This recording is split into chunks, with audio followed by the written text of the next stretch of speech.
হে যুবক, তুমি বাঙালি হও কিংবা ইন্ডিয়ান, কিংবা জার্মান, জাপানি কিংবা চাইনিজ, রাশিয়ান, স্প্যানিশ, ড্যানিশ, ফরাসি কিংবা ব্রিটিশ, আমেরিকান, আরবি, আজমি, ইরানি, তুরানি, তুর্কি বা আফগান, মুসলমান, মুসলমান তুমি তো মুসলমান, মুসলমান, মুসলমান তুমি তো মুসলমান।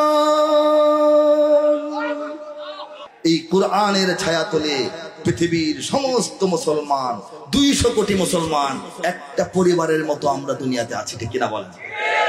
আজকে ইরাক যদি কাঁদে আমরাও কাঁদি, সিরিয়া যদি কষ্ট পায় আমরাও ব্যথিত হই, আরাকান যদি লাঞ্ছিত হয় আমরাও অপমান বোধ করি, ঠিক কিনা বলে? হে যুবক, তুমি বাঙালি হও কিংবা ইন্ডিয়ান, কিংবা